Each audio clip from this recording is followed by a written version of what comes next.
the sun and the moon, there are 8 more planets in the chart that all tell something about you. Mercury is the smallest of the inner planets. Because it zips around the sun in just 88 days, it was paired with Mercury, the nimble, wing-footed messenger god of the Romans. In the chart, this is the symbol we use for Mercury. Mercury was the son of Jupiter and Maya. After his birth, when his mother wasn't looking, the precocious infant slipped out of his cradle, put on big sandals to disguise his footsteps, and stole Apollo's oxen. He put most of them in a cave and sacrificed 2.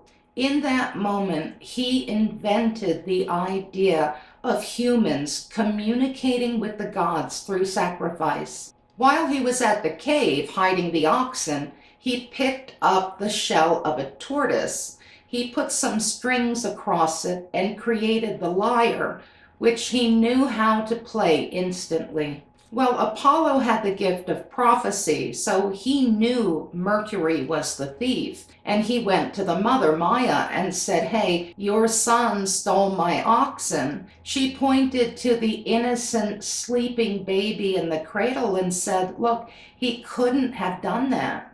Apollo took Mercury before Jupiter, king of the gods, who knew the truth, and ordered Mercury to give back the oxen. Upon getting to the cave, Apollo heard the music of the lyre and was so charmed that he told Mercury to keep the oxen. Mercury gave Apollo the lyre as a gift of forgiveness.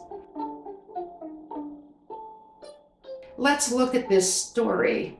At only a few hours old, Mercury can walk and probably fly. He's advanced, to say the least, and we get the feeling that he doesn't think much before doing things because his genius is in his spontaneity. But the special thing about Mercury, the heart of this symbol as far as astrology is concerned, is the fact that Mercury invents the sacred act of sacrifice. He creates a way for humans to express themselves to the gods, to ask for things, and to show gratitude for blessings received. Before Mercury came along, there was a disconnect. Mortals weren't heard by the gods. Mercury paves the way. He creates the infrastructure of communication. He was the overseer of language, the written and spoken word. He was head of the biggest form of social intercourse among humans, and that is commerce. He was considered the divine administrator of the shipping and transport of goods, the language surrounding that give and take, the interactions that must occur to have a marketplace at all. He was said to have created many of the actual roads in the ancient world. He was the patron of the routes people took to get from one place to another.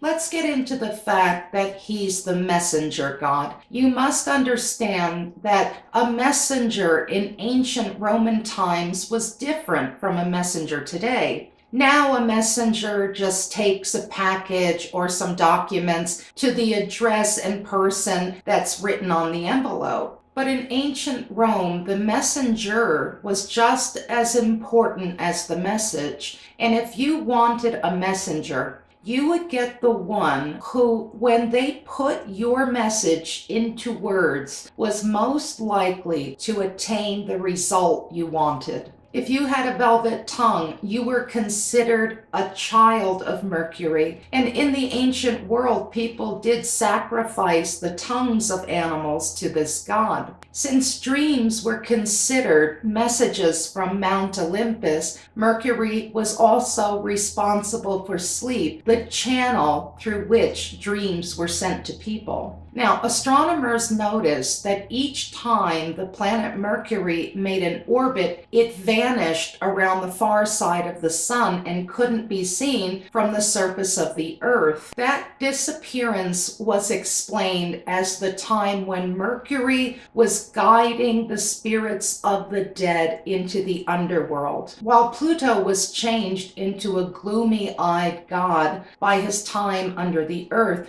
Mercury was unaffected.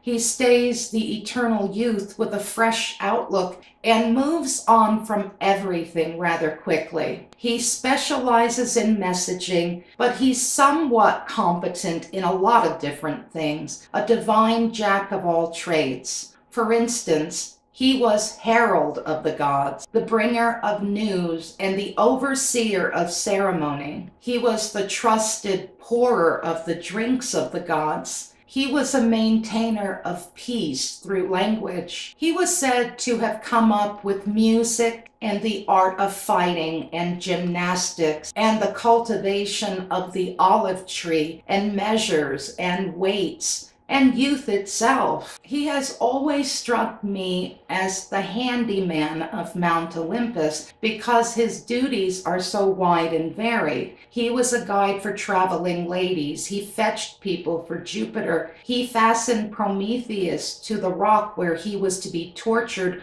for all eternity. He rescued Bacchus from the flames at his birth. He received objects from the hands of Jupiter. When a statement needed to be made, Mercury was the #1 representative.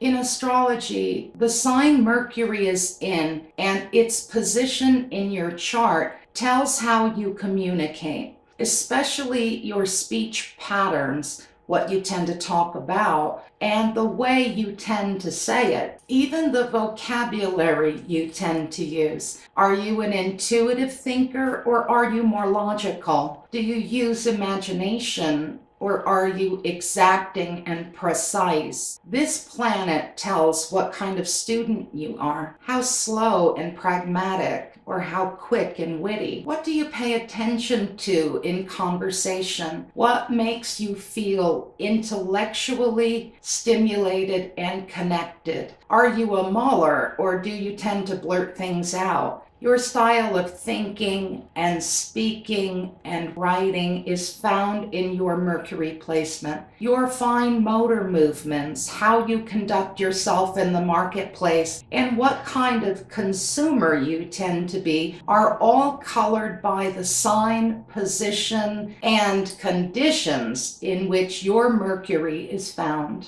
Thank you for watching Secrets from an Astrologer's Desk. Learning Astrology, #7, The Meaning of Mercury. More on Mercury through the zodiac signs to come.